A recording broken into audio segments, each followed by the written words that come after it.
اسلام سے پہلے عورتوں کا حال بہت خراب تھا۔ دنیا میں عورتوں کی کوئی عزت و قوت ہی نہیں تھی۔ مردوں کی نظر میں اس سے زیادہ عورتوں کی کوئی حیثیت ہی نہیں تھی کہ وہ مردوں کی نفسانی خواہش پوری کرنے کا ایک کھلونا تھی۔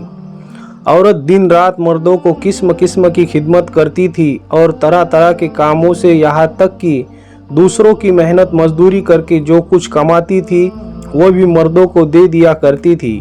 مگر ظالم مرد پھر بھی ان عورتوں کی کوئی قدر نہیں کرتے تھے، بلکہ جانوروں کی طرح ان کو مارتے پیٹتے تھے۔ ذرا ذرا سی بات پر عورتوں کے کان ناک اعضاء کاٹ لیا کرتے تھے اور کبھی قتل بھی کر ڈالتے تھے۔ عرب کے لوگ لڑکیوں کو زندہ دفن کر دیا کرتے تھے اور باپ کے مرنے کے بعد اس کے لڑکے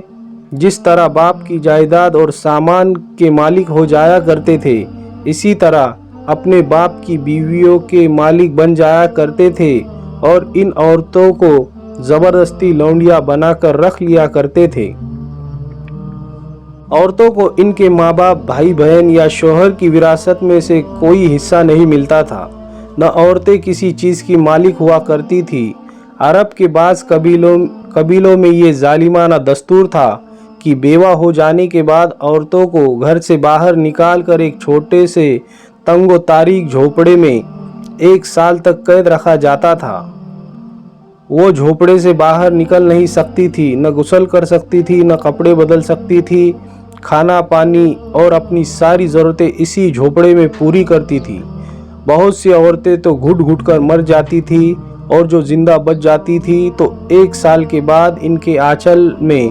اونٹ کی میگنیاں ڈال دی جاتی تھی اور ان کو مجبور کیا جاتا تھا کہ وہ کسی جانور کے بدن سے اپنے بدن کو رگڑے، پھر سارے شہر کا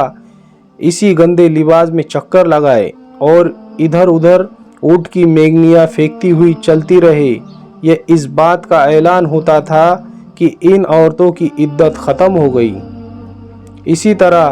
کی دوسری بھی طرح طرح کی خراب اور تکلیف دہ رسمیں تھیں جو غریب عورتوں کے لیے مصیبتوں اور بلاؤں کا پہاڑ بنی ہوئی تھی، اور بیچاری مصیبت کی ماری عورتیں گھٹ گھٹ کر رو رو کر اپنی زندگی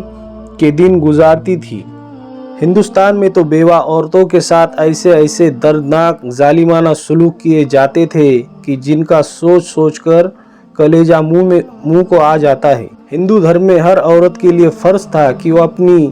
وہ زندگی بھر قسم قسم کی خدمت کر کے پتی پوجا، شوہر پوجا کرتی رہے اور شوہر کی موت کے بعد اس کی چتا کی آگ کے شعلوں پر زندہ لیٹ کر ستی ہو جائے، یعنی شوہر کی لاش کے ساتھ زندہ عورت بھی جل کر راکھ ہو جائے۔ غرض پوری دنیا میں وہ بے رحم اور ظالم مرد عورتوں پر ایسے ظلم ستم کے پہاڑ توڑتے تھے کہ ان ظالموں کے داستان سن کر ایک درد مند انسان کے سینے میں رنج و غم سے دل کے ٹکڑے ٹکڑے ہو جاتا ہے۔ ان مظلوم اور بےکس عورتوں کو مجبوری و لاچاری کا یہ عالم تھا کہ سماج میں نہ عورتوں کے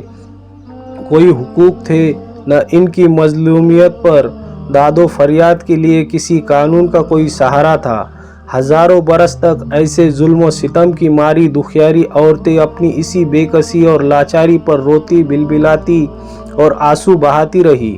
مگر دنیا میں کوئی بھی ان عورتوں کے زخموں پر مرہم رکھنے والا اور ان کی مظلومیت کے آنسوؤں کو پوچھنے والا دور دور تک نظر نہیں آتا تھا۔ نہ دنیا میں کوئی بھی ان کے دکھ درد کی فریاد سننے والا تھا، نہ کسی کے دل میں ان عورتوں کے لیے بال برابر بھی رحم و کرم کا کوئی جذبہ تھا۔ عورتوں کے اس حال زار پر انسانیت رنج و غم سے بے چین اور بے قرار تھی، مگر اس کے سوا کوئی چارہ کار نہیں تھا کہ وہ رحمت خداوندی کا انتظار کرے کہ غیب سے کوئی ایسا سامان پیدا کر دے کہ اچانک ساری دنیا میں ایک انوکھا انقلاب نمودار ہو جائے اور لاچار عورتوں کا سارا دکھ درد دور ہو کر ان کا بیڑا پار ہو جائے۔ چنانچہ رحمت کا آفتاب جب طلوع ہو گیا تو ساری دنیا نے اچانک محسوس کیا کہ جہاں تاریک تھا، ظلمت کدہ تھا، سخت کالا تھا، کوئی پردے سے کیا نکلا کہ گھر گھر میں اجالا تھا۔ عورت اسلام کے بعد جب ہمارے رسول رحمت حضور محمد مصطفیٰ صلی اللہ علیہ وسلم دنیا کی طرف سے